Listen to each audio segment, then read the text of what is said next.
Good morning, everybody. Welcome back to One Seed, One World. So today I wanted to just go over with you real quick a couple items about squash vine borer bugs. Now these are different than the normal type of squash bug that you might see on your leaves that will then, they'll like lay, I don't have any out here, but the regular squash bugs will lay like the little orange patches of eggs on your leaves that you see sometimes, whereas the squash vine borer is more like a moth type, and it will lay its eggs in the base of your squash plant. They particularly like summer squash, things like zucchini and yellow crooked neck, patty pan squash, those kind of things.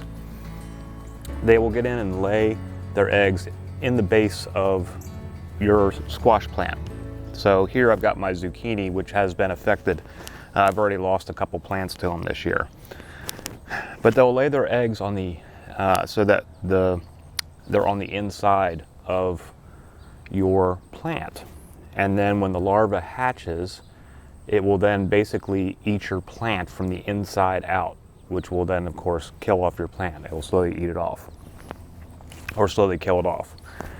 Then once they, have gone through their growth cycle, they'll then emerge and go do it again somewhere else. So ways that you can help prevent this from the organic method. One thing that you can do is to rotate where you plant your summer squash.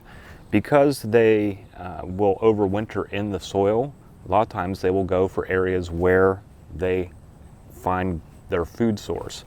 So if you're planting your summer squash in the exact same area every year, as they emerge in the spring, and you've got a squash plant growing there, they basically come up and dinner's already prepared for them. So rotate your squash plants, or your plant, where you're planting them. If you are affected, you can start looking for where they have laid their eggs and see if you can stop them right at the beginning. One way to do that is with like a skewer, some sort of sharp, pointy thing that you can then, let me show you here.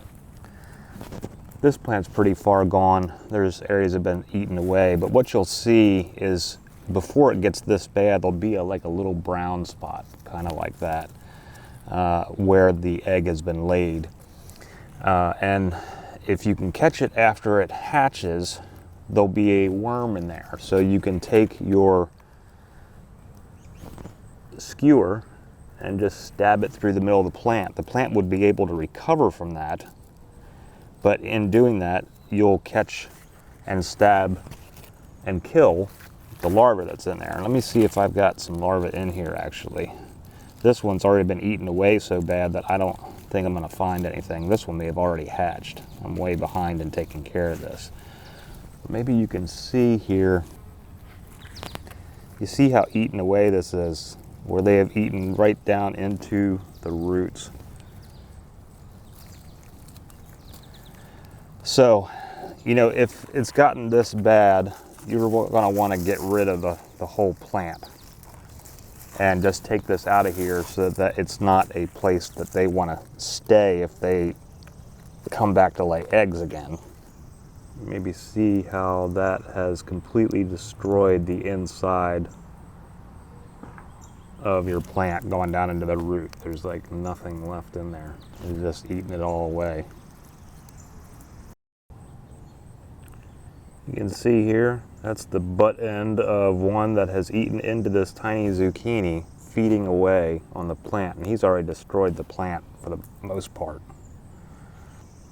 So we're gonna stop this guy before he gets to an adult and goes and kills other squash. Right now he's just feeding away on that plant. There he is. I'm gonna go feed him to the chickens. So they've gotten into most of my zucchini this year. This plant's been eaten away too. I'm gonna see if I can find them and stab them.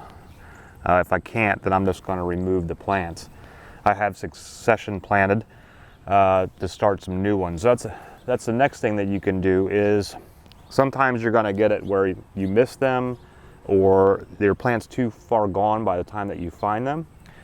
So do succession planting with your summer squash. You can plant squash, again in July, June, July, depending on where you live and when your first frost date is, so that you can continue to kind of fight off the different infestations as they come in and have new plants coming in.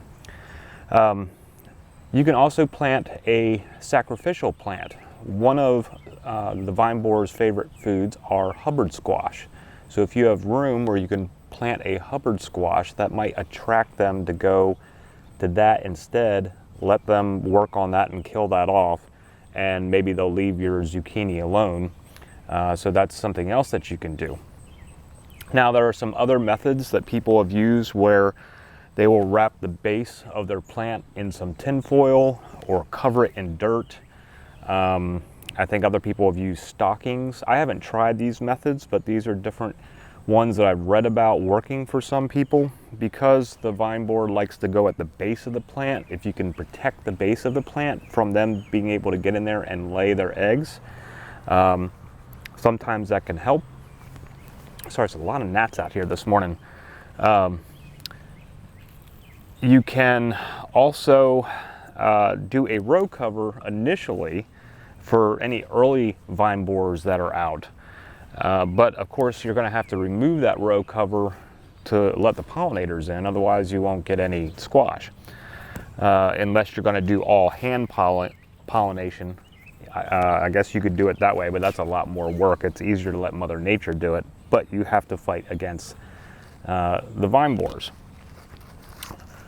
One final method you can do is some companion planting. Now, I did do this one year and it did keep the vine borers away, is to surround your zucchini or other summer squash with radishes. You would plant the radishes though after your squash plants have first popped up, because the radishes will grow much quicker than the squash. And what I did by accident that year, or the year that I did it, was I had planted a ring of radishes around my squash plants, but I planted them first. So by the time the squash plants came up, the radish leaves were really tall and started choking out the zucchini. So I had to end up pulling them to make room for the zucchini. But during the whole time that the radishes were around it, I had no problems with the vine borers. Vine borers, for whatever reason, don't like the smell, or it disguises the smell of the zucchini, one or the other. And so that can help too. So if you have had vine borers, let me know in the comments below and what you've done to kind of combat them. But they are definitely a pest that can do some serious damage and wipe out your crop pretty quickly, especially if you're only growing a few plants. I've had many seasons where I've lost my zucchini early and kind of had to start over again, mid-summer, because the earliest squash plants got knocked out. So that's a little bit about vine borers. Hope you found that information helpful, and I hope that you are winning the battles against the pests in your gardens. Whatever's going on in your neck of the woods, I hope that you are having a great summer and garden season of 2023. And thanks for hanging out again with me today. We'll see you again soon. Namaste.